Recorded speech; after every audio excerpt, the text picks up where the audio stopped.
Viva Voz, com Vera Magalhães.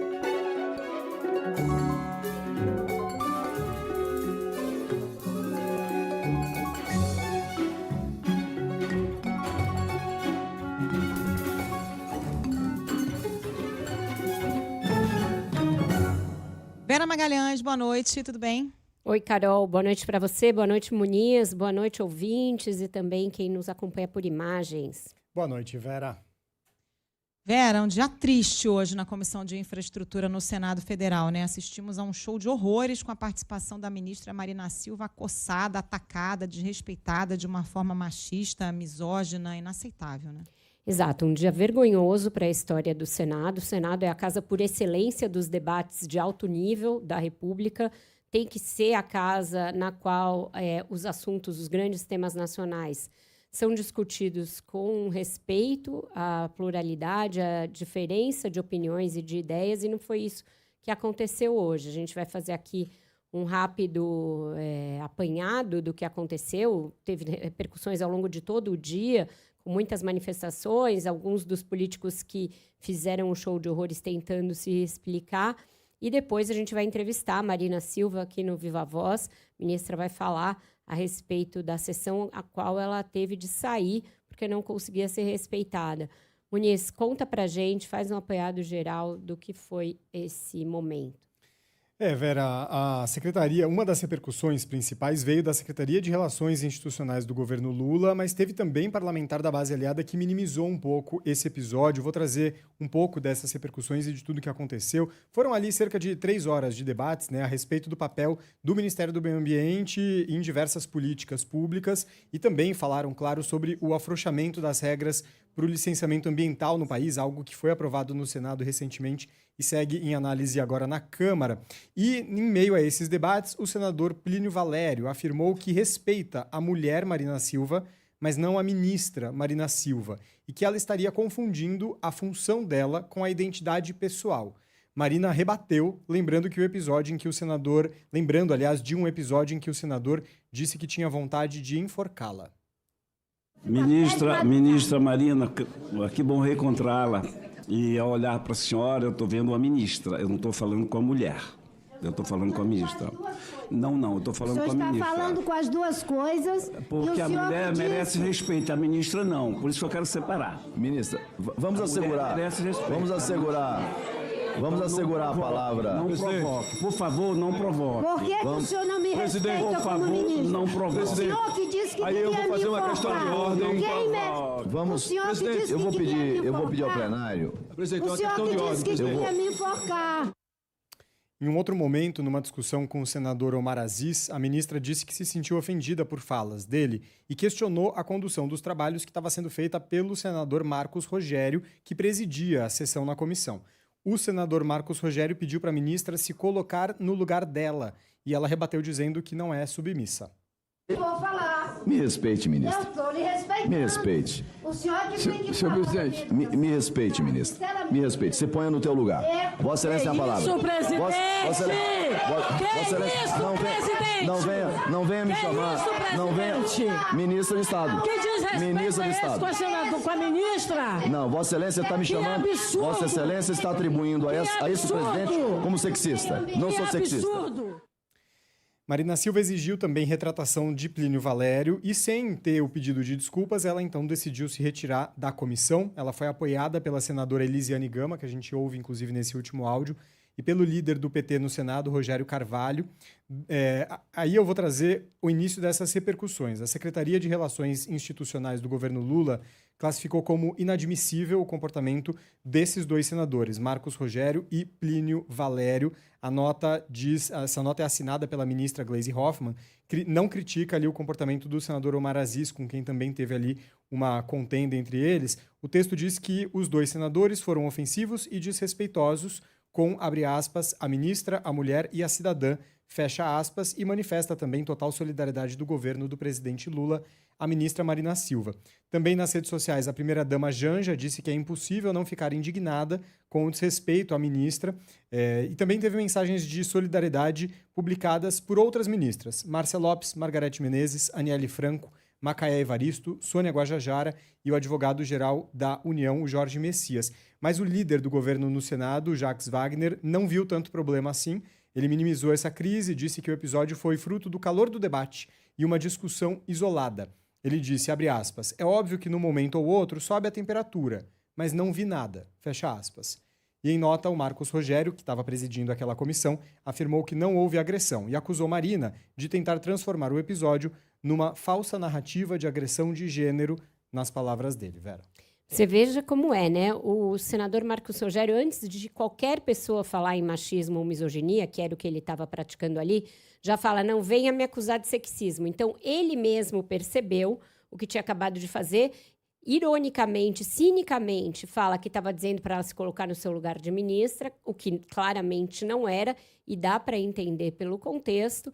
E o senador Plínio Valério, que já tinha dito anteriormente que era impossível ouvir a ministra por 6 horas sem ter vontade de enforcá-la numa outra audiência, começa a se referir a ela dizendo, ministra, que ótimo reencontrá-la, que é outra clássica introdução cínica, quando você quer dizer exatamente o contrário. Então, não dá para chamar por outro nome o que aconteceu lá.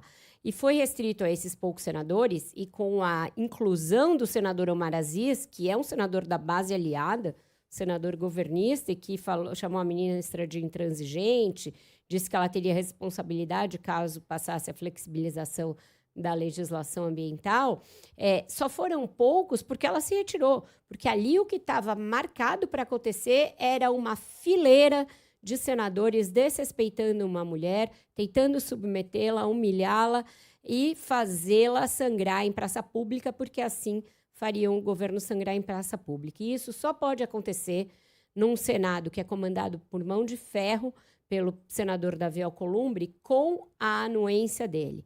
Ele certamente sabia o que aconteceria na sessão da Comissão de Infraestrutura e concordou em alguma medida com isso, porque ele tem interesse em se contrapor à ministra, em fazê-la perder ali apoio no parlamento, apoio político, porque está em franca oposição a ela na questão da liberação do licenciamento ambiental da margem equatorial. Agora, o senador Omar Aziz, Vera, ele foi até além. Ele acusou a ministra de apresentar dados falsos e de atrapalhar o país.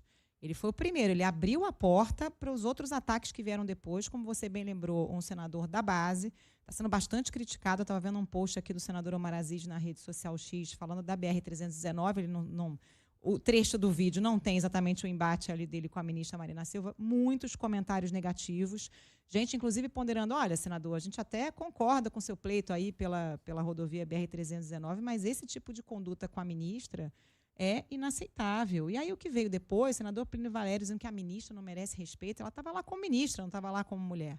E chama muita atenção aquilo que você até comentou mais cedo no CBN Brasil, né, Vera, que foi o silêncio da base governista. Não tinha ninguém ali para fazer a defesa da Marina.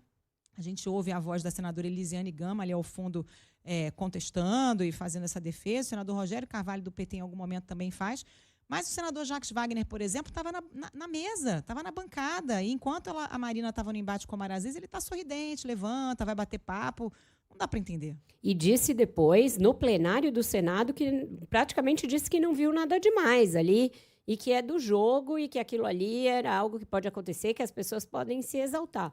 Randolfo Rodrigues, que é o líder do governo no Congresso, disse que estava numa reunião para tratar de vetos. Então, ninguém querendo se indispor com Davi Alcolumbre neste momento, ninguém querendo se associar a uma luta para evitar que essa revisão da lei de licenciamento ambiental passe pela Câmara, que é a luta atual da ministra, e todo mundo querendo, de alguma maneira, atribuir a ela o fato da prospecção de petróleo na margem equatorial não andar. A gente vai ouvir a ministra sobre tudo isso hoje, mas é lamentável a postura da base aliada. É claro que ela tem toda a autoridade, a capacidade, a postura e a história de vida para se defender sozinha, como fez, de forma bastante corajosa, mas que todos se calem diante de tantos gestos de covardia, selvageria, truculência e falta de civilidade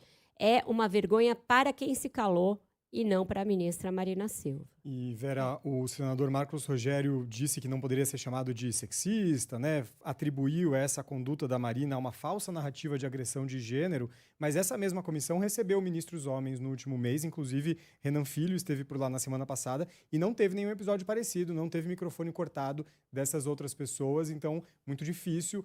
As cenas são muito evidentes, mas ainda mais quando a gente coloca junto com esse histórico recente, fica ainda mais evidente. Muito bem lembrado, é isso. A coisa de cortar microfone não é comum com ninguém que vai a convite numa comissão. Então, já era para criar um clima de animosidade, já era para a ministra se irritar e se exaltar e ocasionar o que aconteceu ali, né?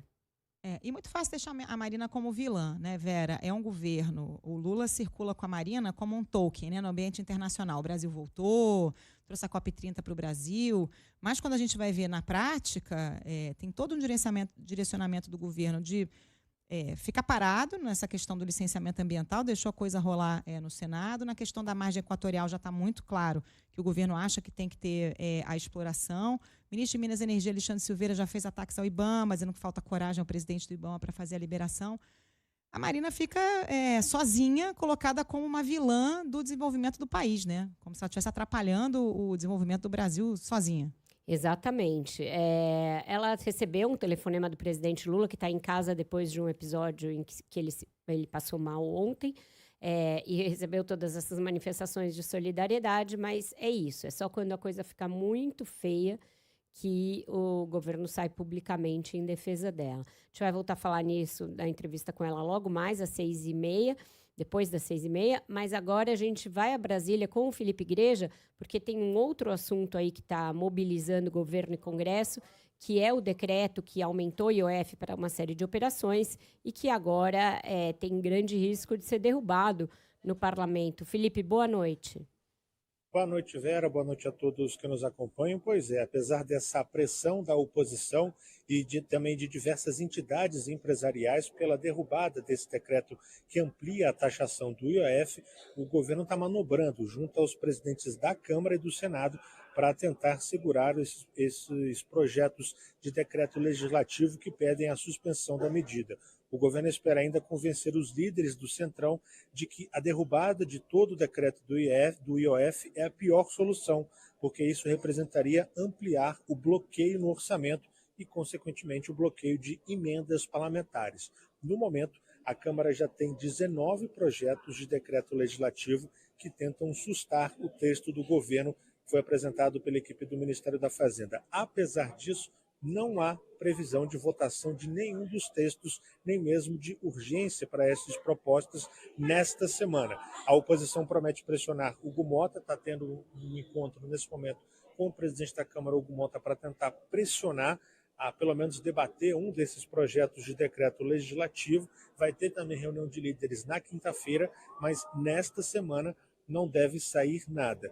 O atual bloqueio anunciado pela Fazenda no orçamento para cumprir as regras do arcabouço fiscal de cerca de 30 bilhões de reais. Sem a taxação extra do IOF, que deve gerar algo em torno de 20 bilhões de reais para os cofres do governo, o bloqueio total do orçamento chegaria a 50 bilhões de reais. Isso também significa ampliar o bloqueio nas emendas de deputados e senadores. O líder do PT na Câmara, Lindbergh Farias, avalia que os deputados e os senadores não vão querer reduzir o dinheiro para as emendas.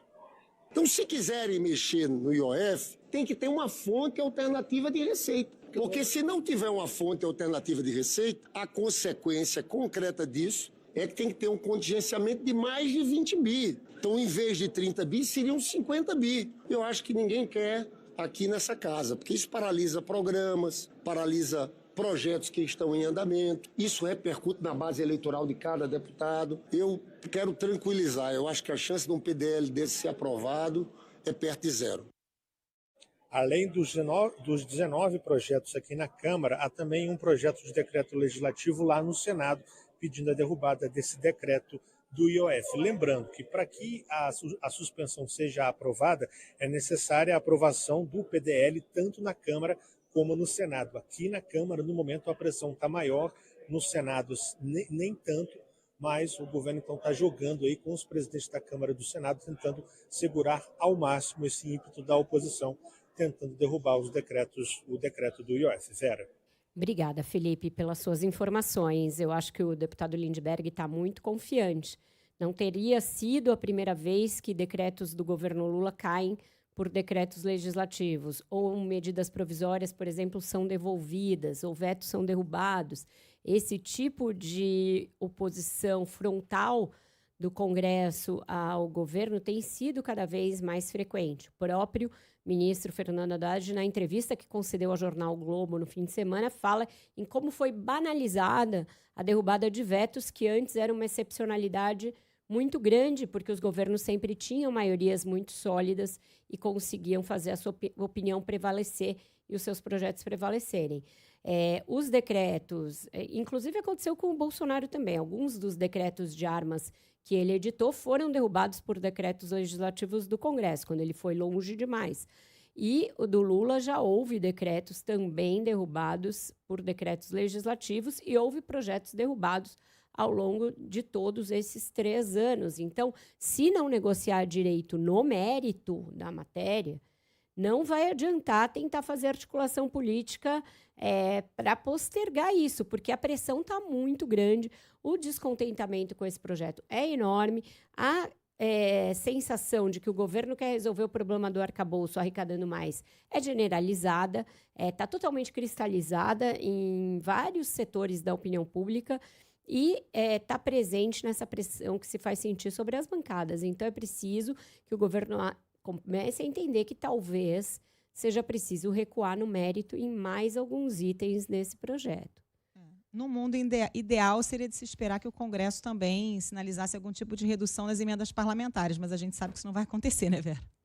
Isso é o que o governo usa para tentar fazer a negociação política, dizendo, olha, se não arrecadar mais aqui, eu vou ter que cortar mais e vai ter que ser nas emendas. Eu só não sei se isso é eficaz no atual estágio de deterioração das relações entre o governo Lula e esse mesmo Congresso. Então, acho que não está tão simples quanto o Lindbergh faz querer essa negociação, não.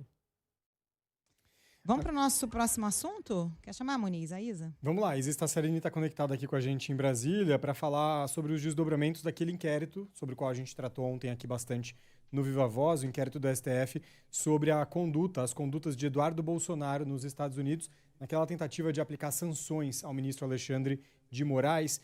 Isa, boa noite para você. O que já está tendo de desdobramento sobre esse inquérito por aí, hein?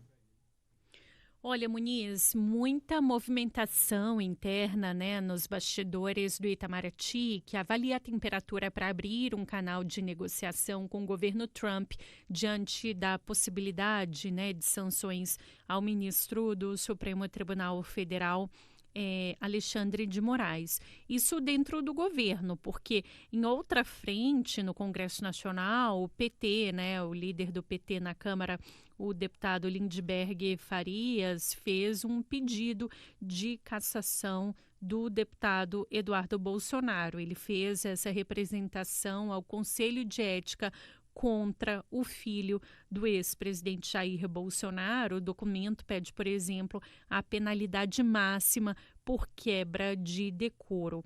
Enquanto isso, Itamaraty defende o diálogo, o equilíbrio, e o governo norte-americano apresenta resistência, né? Tanto que até hoje o ministro e chanceler Mauro Vieira não foi recebido pessoalmente pelo chanceler americano Marco Rubio. Enquanto ignora o Brasil, até março, o secretário de Trump já tinha contactado 59 países. Hoje, mais cedo, a Embaixada dos Estados Unidos reforçou que o cenário é o mesmo da semana passada, com grande possibilidade do governo Trump aplicar sanções a Moraes. Na prática, o que isso significa, né? Bloqueio de contas bancárias, cancelamento de cartões de crédito e restrições de entrada no país. E, se confirmado, vai ser um caso inédito no Brasil. Nos bastidores, há um receio por parte dos diplomatas de que o Procurador-Geral da República, Paulo Gonet, que pediu a abertura de inquérito contra Eduardo Bolsonaro, também se torne alvo do governo Trump. Portanto, uma retaliação do Brasil como forma de reação ao governo norte-americano é descartada na diplomacia, até porque isso acabaria aumentando a tensão e poderia até impactar nas relações comerciais. Do lado da Polícia Federal, eles ainda não receberam do Supremo nenhuma determinação para a abertura do inquérito, o que pode acontecer ainda hoje. A tendência é que a mesma equipe que apurou a trama golpista e a falsificação do cartão de vacina fique com o caso do deputado Eduardo Bolsonaro. O advogado eleitoral Diogo Crozara avalia que esse processo pode levar o filho do ex-presidente à inelegibilidade. O inquérito instaurado pode levar ao ajuizamento de uma ação penal. E essa ação penal, se julgada procedente, pode sim levar, além dos efeitos penais, como uma possível prisão do deputado ou mesmo alguma outra medida, também a sua inelegibilidade pelo período de 8 anos após o cumprimento da pena a ser imposta pelo Supremo Tribunal Federal. Então, essas medidas, elas claramente têm um impacto também na óptica eleitoral do deputado federal. Eduardo Bolsonaro alegou perseguição política contra ele e o pai. É com vocês. Obrigado, Isa Staciarini, pelas suas informações. Vera, esse pedido aí de cassação de Eduardo Bolsonaro feito pelo PT diz que ele teria quebrado o decoro, né, pela atuação lá fora e por estar usando simbolicamente o cargo, ainda que licenciado. Tem chance disso prosperar? Como é que isso entra nessa discussão toda, hein? A gente tem visto o Conselho de Ética da Câmara agir conforme as suas conveniências e conforme as inclinações favoráveis ou não ao peticionado da vez, né, ao representado da vez. Ele foi muito ágil e muito duro com o deputado Glauber Braga, menos ágil e menos duro com deputados que cometeram outros tipos de ilícito. O deputado Eduardo Bolsonaro goza do benefício de ser filho do ex-presidente Jair Bolsonaro, a quem uma boa parte dos deputados da centro-direita deve a sua própria eleição. Essas bancadas só são tão grandes porque se associaram em algum momento ao bolsonarismo. Então, eu não acredito que seja simples a ideia de caçar o deputado Eduardo Bolsonaro por essa razão explicitada. Já no Supremo, acho que a situação dele é mais complexa, que esse inquérito vai andar, que vai dar origem a um processo e que aí sim ele pode se complicar. E isso pode levar aquele opt no entendimento aí de muitos políticos e muitos ministros do Supremo por permanecer nos Estados Unidos alegando ser vítima de uma grande perseguição, etc., etc., e que isso possa até implicar em uma decisão dele de não se candidatar ou, pela via judicial, ele pode acabar tendo mandato cassado ou ficar inelegível. Mas, pelo Conselho de Ética da Câmara, eu não acredito que a gente vá ver um prosseguimento dessa representação, não. Vamos para o break, gente? Vamos, a gente volta logo mais, depois do Repórter CBN, com a entrevista com a ministra Marina Silva. Não sai daí. E Viva Voz já está de volta e a gente vai diretamente a Brasília com a ministra do Meio Ambiente, Marina Silva, que faz a gentileza de nos atender nesse dia aí tão corrido, que ela teve que enfrentar tantas coisas. Boa noite, ministra. Obrigada pela sua disposição. Boa noite, Vera. Boa noite, Guilherme. Boa noite, Carol. Muito bom estar aqui com vocês. Ministra, a gente está desde cedo no grupo aqui do Viva Voz falando do absurdo que foi aquilo. Carolina Moran foi a primeira a nos alertar para o que estava acontecendo e imediatamente a gente começou a entrar em contato com a senhora para trazê-la aqui, porque o que houve ali foi um verdadeiro show de incivilidade, misoginia, machismo e outras chagas que não deveriam fazer parte da casa por excelência do debate público que é o Senado Federal. Então, eu queria que a senhora começasse, por favor, dizendo como a senhora se sentiu ali e se, ao ir para esse convite, a senhora já imaginava que fosse, na verdade, cair numa arapuca, numa tocaia. Bem, eu sabia que tinha ali uma tensão que já vinha sendo anunciada desde que o senador disse que era muito difícil para ele ficar 6 horas e 10 minutos debatendo comigo sem me enforcar, e todas as tensões que foram criadas em função do Ministério do Meio Ambiente ter se posicionado contra a UPL da demolição do licenciamento ambiental, que foi aprovado no Senado. Nós estávamos com um parecer que vinha sendo mediado com o senador Confúcio Moura, e de uma hora para outra esse relatório foi esquecido e surgiu um outro relatório que a gente não tinha conhecimento, que só apareceu em cima da hora. E, obviamente, que o Ministério se posicionou, buscou dialogar internamente com o governo, com vários parlamentares, tanto foi que o nosso líder, Jacques Wagner, encaminhou contrário ao projeto, já tinha um tensionamento. O outro tensionamento que estava posto, Vera, era o fato de que, desde 2005, que tem um processo de criação de unidade de conservação no estado do Amapá, que vai beneficiar cerca de 24 mil pessoas, entre indígenas e pescadores tradicionais, e que esse projeto de criação dessa unidade de conservação marinha, os parlamentares estavam fazendo uma crítica, dizendo que isso ia incidir sobre os blocos de petróleo que estão previstos para leilão, 47 blocos, além desse que está para fazer a prospecção, que está sendo avaliado pelo IBAMA. Então, já havia o tensionamento, dizendo, isso foi inventado de última hora, só para inviabilizar o empreendimento. E eu fui convidada para ir esclarecer sobre esse ponto. No primeiro momento, eu mostrei no mapa o quão distante a unidade de conservação está dos blocos que serão leiloados, que alguns deles é 150 quilômetros, outro cerca de mais de 200 quilômetros, tendo um que fica a uma distância de mais de 400 quilômetros. E depois eles questionaram, quando eles viram que, de fato, tem uma distância enorme. Depois eles questionaram, mas isso vai inviabilizar os empreendimentos de fazer um porto, de fazer um oleoduto. Mas no próprio processo de criação da unidade já está previsto que isso pode, sim, ser feito. Estava nesse esclarecimento, quando aí foi vindo uma avalanche de questões tentando desqualificar a política ambiental, tentando desqualificar a minha equipe, o meu trabalho, dizendo que era tudo ideológico, que não tinha base de realidade, que não conhecia a realidade.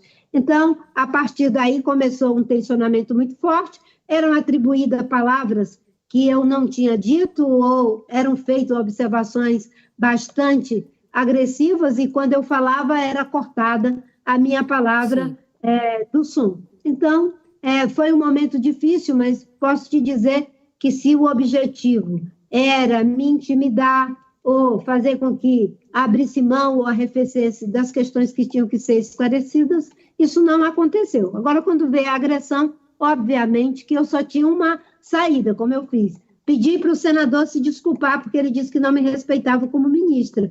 Ele disse que não ia se desculpar, eu tive que me retirar da audiência. Como é que a senhora se sentiu, ministra, nesse momento? A senhora já esperava que seria esse o clima na Comissão de Infraestrutura? A senhora acha que houve uma certa emboscada ali?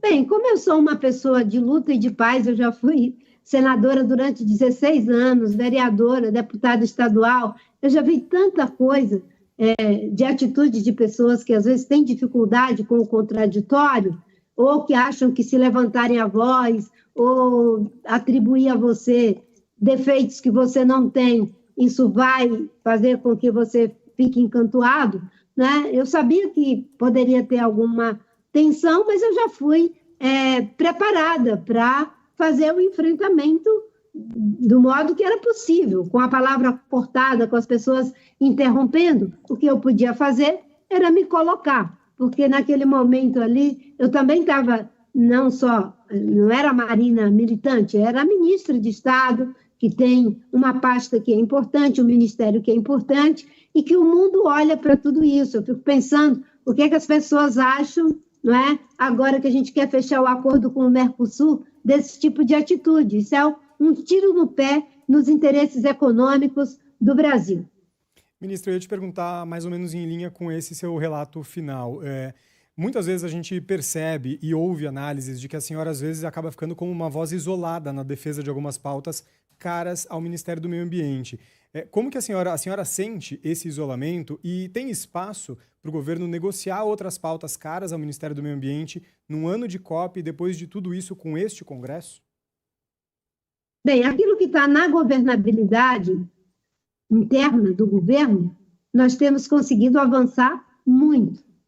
Tudo que diz respeito à aprovação de leis no Congresso tem muitas dificuldades. E aí não é só comigo. Claro que a pauta indígena, de igualdade racial, de mulheres, de meio ambiente, tem uma complexidade maior. Mas a própria pauta da economia tem várias questões que não saíram como gostaríamos que fosse, na perspectiva do Ministério da Fazenda. Outras agendas também sofrem esse tipo de incompreensão, sendo diplomática dentro das duas casas.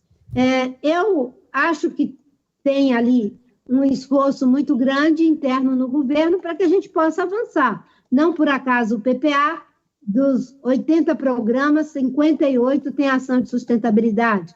Não por acaso nós transformamos todo o plano Safra em plano de agricultura de baixo carbono. Paulo Teixeira, eu, Haddad e ministro Carlos Fávaro. Não por acaso o presidente Lula assumiu o compromisso com desmatamento zero e já conseguimos reduzir desmatamento em 46% na Amazônia, 32% no Brasil inteiro, pela primeira vez caindo desmatamento em todos os biomas. Não por acaso conseguimos criar o Fundo Clima, saindo de 400 milhões para 10 bilhões de reais, e criamos o Ecoinvest, que já vai em 21 bilhões de reais para ações de desenvolvimento sustentável. Então, quando se trata da mediação dentro do governo, tem as complexidades, tem, digamos, as contradições. Nós somos uma frente ampla, mas as coisas têm andado, e uma boa parte delas que andam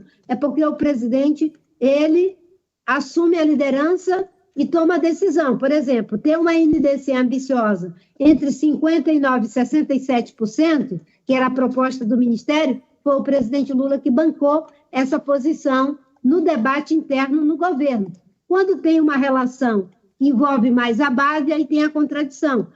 A base, ela é plural e com as dificuldades de uma frente ampla que teve que enfrentar os golpistas para preservar a democracia. Eu ouvi a senhora falando mais cedo na Globo News, e a senhora lista uma série de projetos que foram importantes para o desenvolvimento e que tiveram um aval do Ministério do Meio Ambiente, seja agora, seja na sua passagem anterior pela pasta. Eu entendi dessa fala, não sei se a senhora me corrija se a senhora estiver errada, que a senhora está disposta justamente a compor em alguns desses projetos que têm aí grande defesa dentro do Congresso, mesmo em relação à BR-319 e à exploração da margem equatorial. Eu não achei a senhora peremptória no sentido de que isso não é possível e não é viável. A senhora volta sempre a falar nos estudos.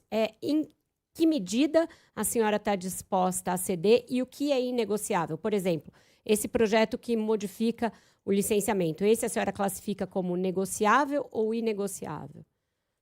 Bem, o projeto ele tem vários aspectos, mas pegando os empreendimentos. Não sou eu que tomo a decisão, Vera.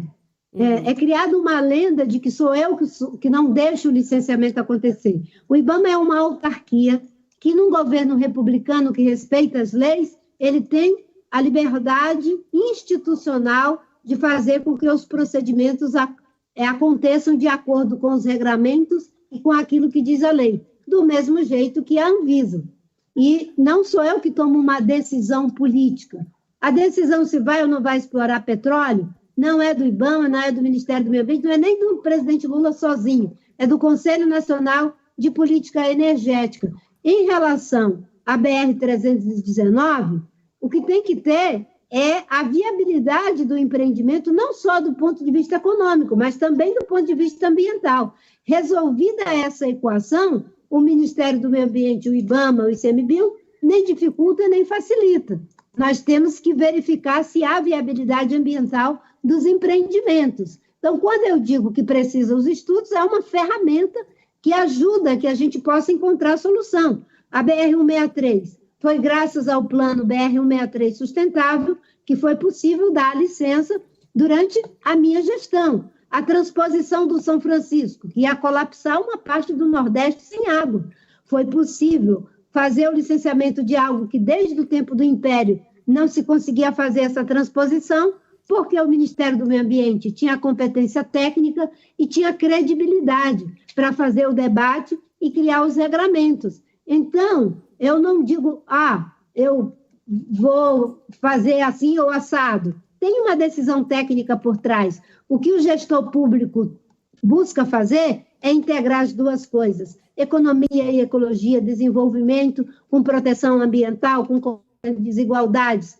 E temos trabalhado incessantemente. Os mais de 300 mercados que foram abertos para a agricultura brasileira têm uma forte contribuição dos resultados que conseguimos na agenda do desmatamento. O problema é que tem alguns segmentos que eles querem usufruir da boa imagem dos resultados e, ao mesmo tempo, criam pressão e todo tipo de ataque quando você está produzindo os resultados que tem que ser no combate à ilegalidade e criando a outra maneira de fazer. Sim. Ministra, que tipo de manifestação a senhora recebeu depois desse episódio? A gente sabe que o presidente Lula telefonou para a senhora.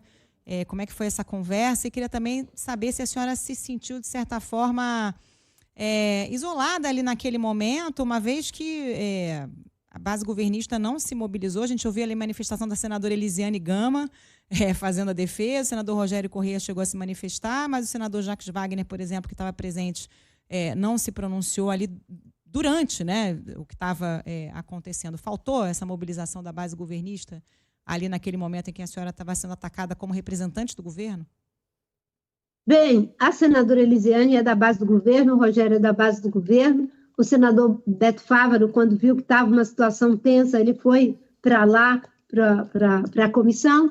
O senador Jacques Wagner me recebeu, ficou lá uma boa parte do tempo, mas naquele momento ainda que as coisas estavam razoavelmente civilizadas da parte daqueles que me convidaram, o senador, vocês sabem que o tempo todo ali você tem que entrar e sair. Depois, quando já estava num momento bastante tenso, ele voltou para para o plenário da comissão.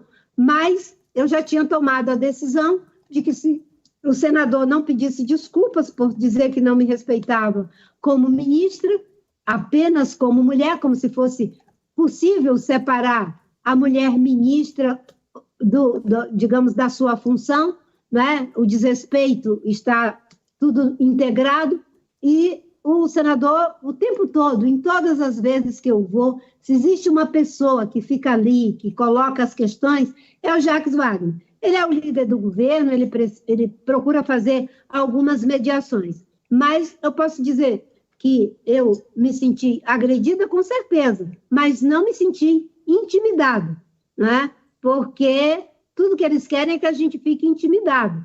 E quando o senador presidente disse que eu devia me pôr no meu lugar, claro que o meu lugar é o lugar de defender as políticas ambientais, de defender que a agricultura brasileira continue próspera, mas protegendo o meio ambiente, que a indústria brasileira possa ser cada vez mais estimulada, mas protegendo o meio ambiente, que a gente consiga fazer geração de energia, mas que a gente busque cada vez mais energia limpa, com geração distribuída, para que o Brasil faça jus à potência ambiental que ele é. Então, ali é o momento do debate, não é do embate, mas, obviamente, que em determinadas situações você tem que agir quase que como um ato de legítima defesa da dignidade de todas nós mulheres, que o tempo todo, né, até mesmo agora eu vi que um senador falou que eu perdi o equilíbrio. Os que estavam me agredindo estavam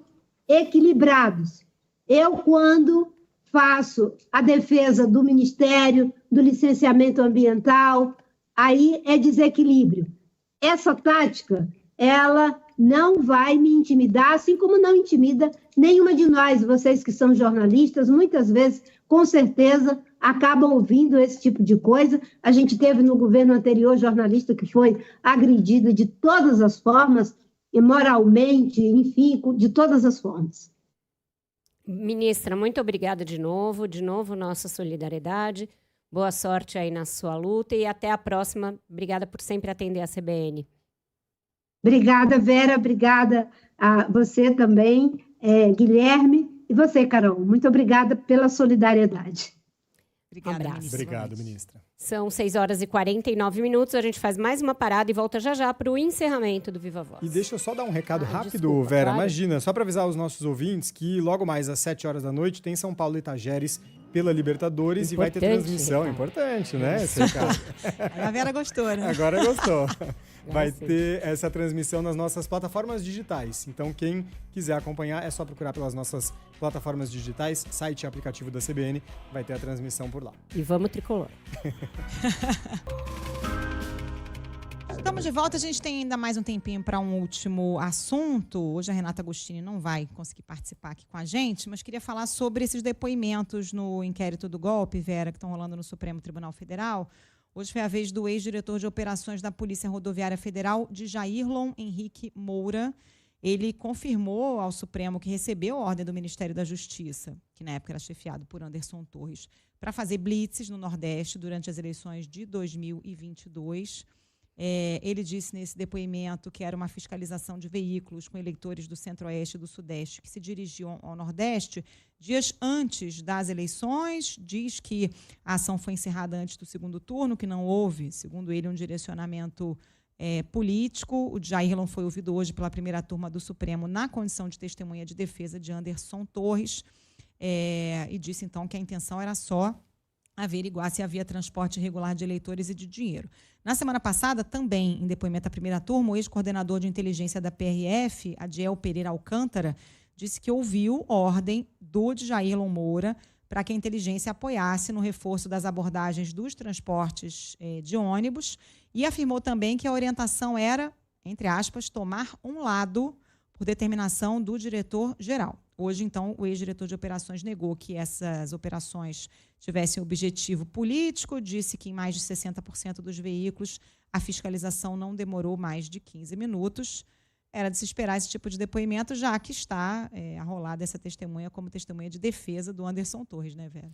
Exato. Lá no inquérito, Carol, da PF, os investigadores apreenderam várias conversas de celulares de policiais rodoviários que tinham um mapeamento das cidades onde o hoje presidente, então candidato Lula, tinha obtido mais votos no primeiro turno, e a maioria localizada na região Nordeste. Então, no segundo turno, quando houve essas blitz, elas se concentraram justamente nas estradas que ligavam a essas cidades onde o presidente Lula tinha tido mais votos. A gente vai lembrar, as blitz estavam ali ocorrendo e causando grandes paralisações nas rodovias. Ficou aquela dúvida sobre se o ministro Alexandre de Moraes, que então presidiu o Tribunal Superior Eleitoral, iria estender o horário de votação, e ele optou por não fazer isso, porque isso sim poderia gerar um questionamento de irregularidade, e o que ele mandou foi uma ordem para que se parassem com aquelas blitz e continuassem e deixassem as pessoas seguirem rumo aos seus locais de votação. Então, a gente viu que a PF depois achou uma série de documentos que atestavam que realmente houve um direcionamento para que essas blitz ocorressem e que esse direcionamento foi político. O Anderson Torres tem negado qualquer ação nesse sentido, o Silvinei Vasquez, que era o diretor da PRF na ocasião, também tem negado, mas o fato é que foram encontradas imagens em celulares de policiais rodoviários da PRF com essa ligação entre eleições e aquelas ações que estavam ocorrendo nas rodovias, principalmente no Nordeste. Ficamos por aqui, Vera. Ficamos por aqui. Vocês continuam agora com a terceira hora do ponto final, nas nossas redes, o jogo do mais querido, Tricolor.